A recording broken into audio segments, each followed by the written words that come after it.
Welcome everybody to a super spooky edition of the patch breakdown, this time around for Open Beta 60, and this patch is named All Hallows Eve. Yes, you guessed it, this is the Halloween patch, and we've been doing a little bit of speculation and talking about this as it's coming forwards. However, it's a bit of a special episode for me because I've been doing these patch breakdowns, although originally it weren't called that, for a year now, or practically pretty much. And one of the things that's coming back now, which was out a year ago, is the Bomb King Pumpkin skin. So I've been doing these patch previews for a year, and Bomb King Pumpkin is the hallmark for that time. And I guess there weren't that many content creators back then, so I was one of the first people to dive straight headfirst into this game. But that's just an interesting little factoid, a little bit of celebration for me. So, you know, if you want to say happy 1 year, just, you know, you can put it down in the description below. I don't even know what you'd say. What would you say? Like 1 year Paladin's anniversary? 1 year being a Paladin? 1 year in the realm? Something like that. Be sure to let me know. But the game's changed a hell of a lot since then. I'm much less awkward on the microphone. Maybe if you look back, I'll link the video, you can see how I was back then, but, you know, it's pretty much the same thing. I don't even know if there was a patch preview show back then. I'm not sure if it was like a full-on thing, or whether it was just like a little patch notes that came up and then the PTS came up. I don't really remember, actually. Anyway, let's get on to the nitty-gritty, breaking down Paladin's OB60. So before we get on to the Halloween-y aspect of this patch, the biggest addition is probably the new Onslaught map, and the first dedicated Onslaught map called Foreman's Rise. This map was teased in a previous patch. Once you start playing it, you will recognize it if you have played in the test maps in recent patches. And probably the most interesting thing about this map is it's an extension of Splitstone Quarry. If you look over the edge into the basin, actually down below is that map. So this has actually been done in other maps, as in Jaguar Falls, you can see both Serpent Beach and Frog Isles in the distance if you look over the edge of the map. So it isn't the first time, but it's actually a pretty cool little effect. As always, I'll be streaming later as soon as the public test server, the PTS, goes live, and we'll definitely be trying out this map and seeing how it plays, but what we'll be looking out for is some extra lore for Ruckus and whoever has been related to Ruckus, and why exactly the mine was there, and why all of the goblins were using the bolt suits. Anyway, that's pretty cool, and just a nice little addition there. As it is the Halloween patch, it is worthwhile talking about the super spooky skins that are coming out. So the first one, and pretty much the most epic, is the Bewitching Evie. Now, this is an epic skin. You've got your witch's hat, and very sort of unique motif to the witch theme. I mean, the hat's a regular shape, but you've got kind of almost like a bat eye on your hat, and your staff is a spooky star type thing. I'll be sure to show this skin off later, but there's loads of effects with bats coming out whenever you teleport, you blink, or when you're soaring, or when you put down your ultimate.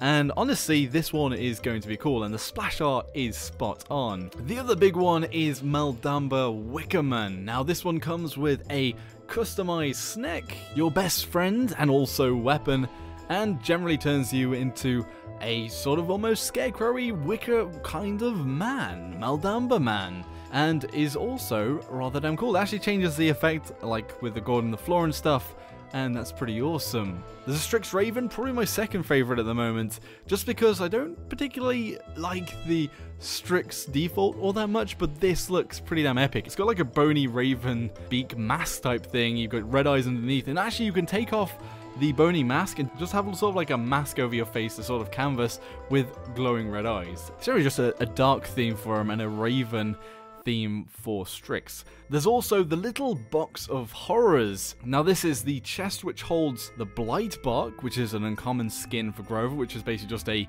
glowing green sort of evilish skin for Grover with an axe and stuff as well. There's the little Andy, which is Ruckus, but he's cosplayed as Androxus, a little tiny Androxus. It's pretty silly, it's pretty cool. But the Androxus himself has a Screech skin, which looks like a Scream skin, but probably the funniest skin in the game at the moment. It actually looks like a tiny head, like Androxus has a tiny head. I'm guessing it's because Androxus' sort of horns or antlers, or whatever your skin you're using, probably take up most of the skin, but when you take those off, his head looks ridiculously tiny, and it does look ridiculous here.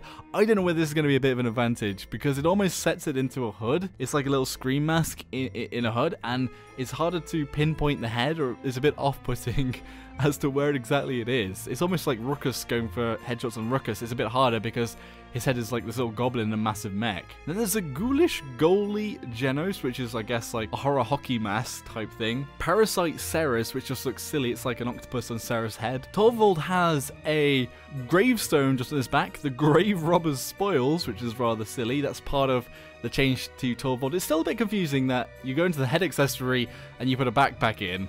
That's a bit, I think, is a bit confusing, but hey, you can get a gravestone on your back if you really want to. And then outside of the chest, there's also a weapon for Pip, the Boo Blaster, which when you ultimate turns the enemies, instead of chickens, into little ghoulies, little ghosts. So that's pretty cool. I guess they become boos. There are also 3 new things that have not been in the game before. One of them we saw, if anyone saw the Chinese trailer for Paladins, which was set up by Tencent, which are the publisher over there.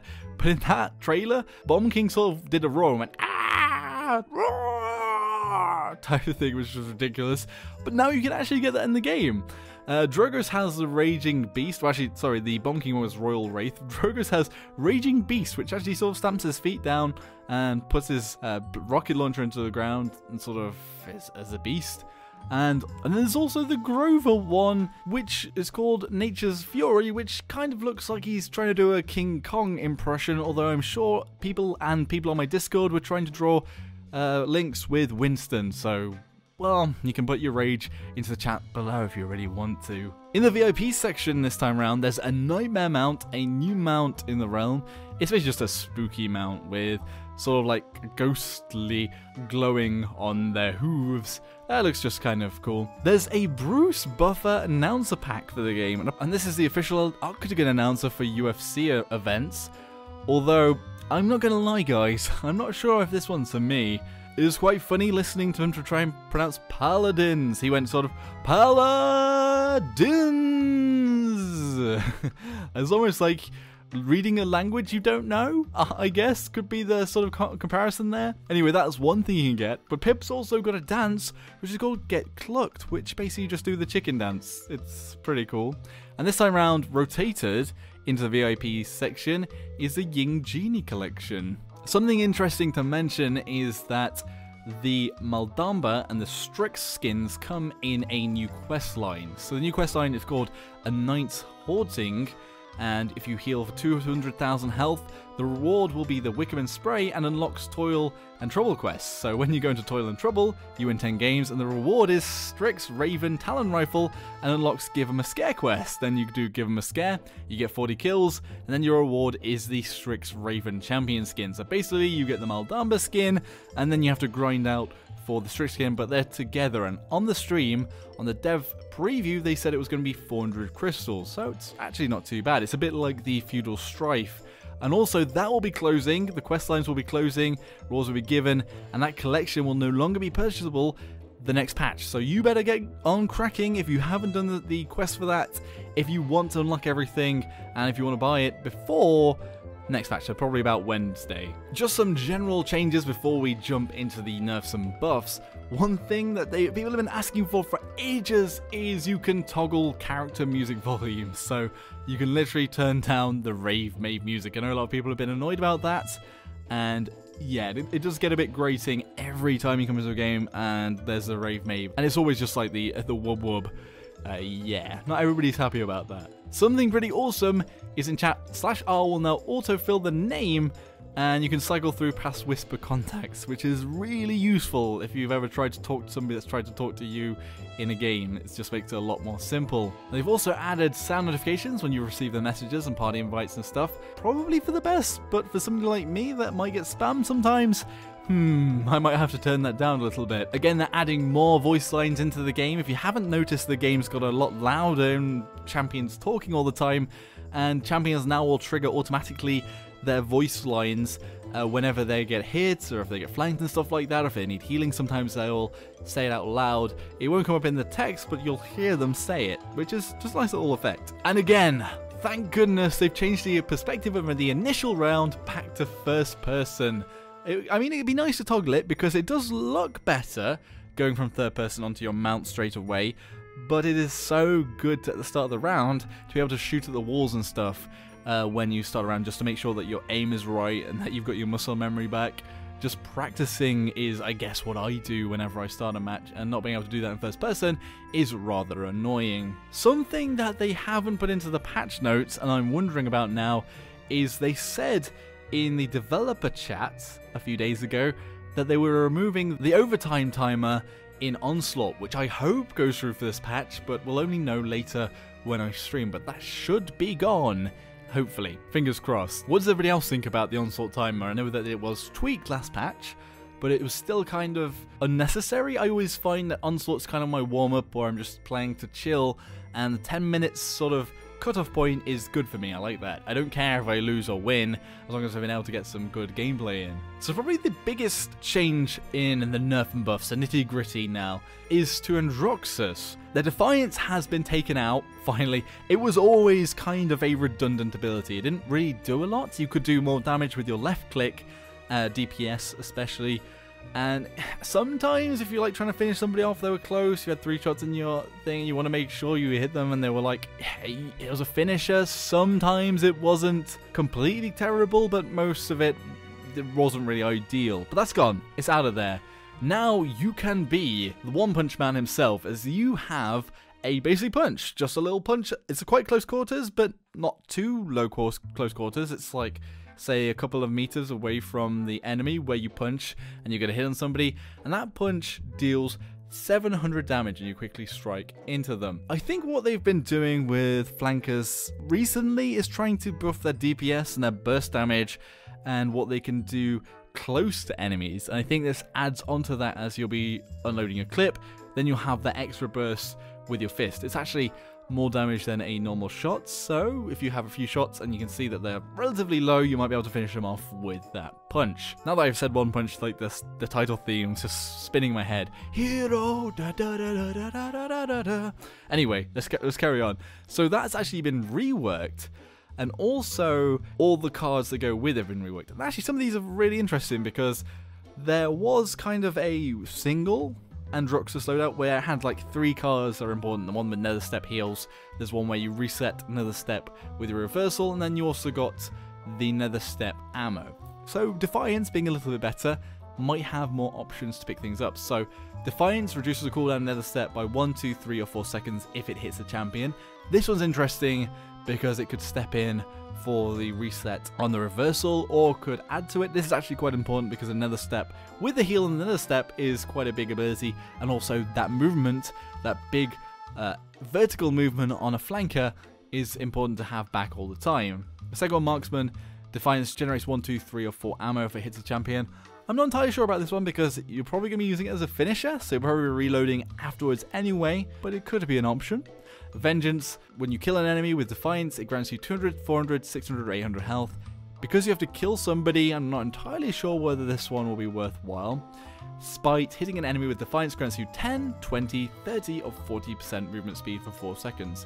Interesting again, but I wonder whether the Nether Step extra movement speed will still top trumps here, but we'll just have to see how often you'll be punching enemies and knocking their lights out. Again, Defiance before was an absolute train wreck and was rubbish, but kind of a testament to the champion. Androxus has never been completely awful, so I guess there's that. Unfortunately, Buck players, they fixed a bug where Buck's attack speed was increased, though there's a bit of derpiness there, but it kind of made Buck slightly better than he was, which wasn't entirely great, so I don't think anyone's going to be happy with that. One of the big buff is to Lex, so their minimum accuracy is increased from 78% to 92%, so this means that once you go into your full auto, it won't be as inaccurate as it was before, so you should be able to spam a little bit more at range and probably have a bit more poke. This could bring Lex actually a bit more into the meta and in line with what they were before. I mean, you actually do have better DPS, so having the accuracy as well, I mean, there's still a little bit off, but you might be able to do a bit more reliable damage than Androxus to make up for the fact that you don't have as much movement. We'll just have to see how this one plays out. Makoa's got a little bit of a nerf in the fact that once you hit your Dredge Anchor, currently in live on OB59, with the legendary card Pluck, what happens is, no matter when you hit somebody after you shoot, after you've hooked them, it will give you the bonus damage, so you have a big mega shot. But now, only the first shot you take after you've hooked somebody will give you that bonus damage. So you've got to be very careful on who you hit with that cannonball, which is actually interesting as it makes Makoa less able to switch targets once they hook somebody. Sometimes when I've hooked somebody and I see somebody else that's maybe lower, or I know the person I've hooked I'll kill instantly anyway, after I've hooked them I might shoot at somebody else, then return to the person that's low that I've hooked, because you can sort of manage it that way, which slightly made Makoa better. It's only a little bit of a nerf, but it could be enough to swing Makoa back a bit, as they have been very high in terms of their power, especially in high-level games, and just generally any game really, they've been top of the meta. So it is a little bit of a nerf. So if you do miss that first shot, doesn't matter, your second shot is just going to be normal damage. Your big bonus damage has gone, and if you hit the wrong target, well, unlucky. Talus has also got a pretty big buff in their damage. So their main attack, the Veracharger, damage was increased from 95 damage per hit to 110. That's at the maximum damage range. They also made it base default that Rune of Travel, the teleport ability, heals Talus for 500 health. It's a little bit like Maeve's sustain that you get in a card, so that could be very helpful. But to balance that out, they've reduced the healing of the card Revitalize from the original 200, 400, 600, 800 to 100, 200, 300, and 400. Still, with their extra 500, you'll be getting more than the level 4. It might just prompt you to maybe take a level 3 or even less, or maybe not take it at all, because you can use other legendary cards, you can use Overpower with it and still get some heals, so that could be there. Personally, I think the damage buff is the biggest thing here. One thing was Talus struggled at pretty much all levels. Like, he struggled up close to enemies, he struggled further away. He was generally a struggling champion. Will it be enough? I'm not entirely sure, but that's a nice little nudge. It felt like he was where Sky was a few patches ago, not being all that great. But definitely something fun to try out on the PTS this time round. Torvald got a rework last patch and was performing extremely well at all levels, and was a big pickup, and actually maybe fueled the resurgence of flankers this patch. However, Hi-Rez have seen to bring him back in line a little bit. So the first big thing is Nullify, the ability where you have the beam and it silences the enemy, is now affected by crowd control reduction. So if the enemy team gets resilience, then it's going to affect the duration, which is actually quite a nerf, because you're probably getting that resilience into a Torvald, especially if there's a Torvald and Bomb King or a Torvald and Ashe on the enemy team, then the resilience is going to be very nice. It's going to be very good to pick up. They've also reworked Recharge. So before, the shield health per tick used to be 85, but now that's been increased to 212.5, which is over double. However, the duration's been reduced from 2.5 to 1 second. And also the total shield health returned hasn't been changed, so that basically works out. But the cooldown has been increased from 10 to 15 seconds. Roundabout, this is kind of a nerf, because before you could use your recharge, jump around and survive quite a lot of hits whilst you're recharging, and your shield kept soaking up the incoming damage. Now that's not really possible. It'll basically just tick straight away and you'll have your full shield back again. It's almost like Rucka's shield. It's just like a one pop thing, rather than being something you could toggle and run around with. But also that cooldown increase of 5 seconds means you'll have a little bit less self-sustain than you did before. However, with the alternating current card, where you increase the duration of recharge, it's been reduced from 1.5 to 1 second, but that 1 second is actually more important than the 1.5, I mean, because you're going to be getting more shield. And you're basically doubling the time that you're toggling the shield, so it does give a little importance to this legendary card that you can toggle it a little bit. Although I'm not entirely sure, I was convinced with the legendary card pickups with alternating current anyway over the extra damage with the shielding on allies. So, was it that big of a pickup? Was it taken down a notch? I know that in some casual games when nobody picks up Rekka, Torvald can be a menace, but I mean, if you're a Shaolin, you pick up level 1 of Rekka, you can pretty much take out a Torvald shield like that. So, it was never that much of a big deal. Generally, I think they're bringing Torvald in line, but is it too much? We'll just have to see. The other thing they changed was Pip's legendary card, Acrobatics. So now it's actually been renamed to Combat Medic. So when you hit an ally with a healing potion, it increases your attack speed by 50% for 3 seconds. I'm not entirely sure about this one. I guess what it does is it lets you have a Pip as an off healer. Maybe having a main healer that's doing most of the healing, but the Pip throws in the heals, occasionally gets loads of extra damage for it, and can build up their ultimate and use the utility of that and keep ulting on the enemy team. I think kind of that's what Pip's great at the moment, like building up their ultimate fast, and chickening the enemy team, wiping them, whilst being able to do relatively good amounts of damage and some healing. But he has been a bit out of the meta for a few patches now, and I don't know whether this is actually going to bring him back in again. Anyway, those were all of the balancing changes. Interestingly, there are also 3 new titles. The first one is Mr. Moneybags, and you have to complete the achievement Millionaire. So you have to have 1,000,000 gold over all of your playtime, which, you know, would take a little while, but not quite as long as a Dedicated, which you have to get 30 champions to mastery level 15. Now that sounds ridiculous. That'll take ages. I don't even have 30 champions level 15. I'm level 117. I've almost got maybe 1,000 odd hours in Paladins. Well, now you've got another one called the Insane, and it is rightly called that because you have to have 30 different champions at level 20 or higher. How you'll do that, I'm not sure. It'll take years. Maybe not years, but it will take a long time to grind that out. But that's, I guess, a pretty cool title to go and get. Anyway, that was Paladins OB60 in a nutshell and broken down for you all. Again, it's my anniversary for pretty much regular Paladins content. I did cover a few of the champions that came out before that, I think, or maybe a little bit after.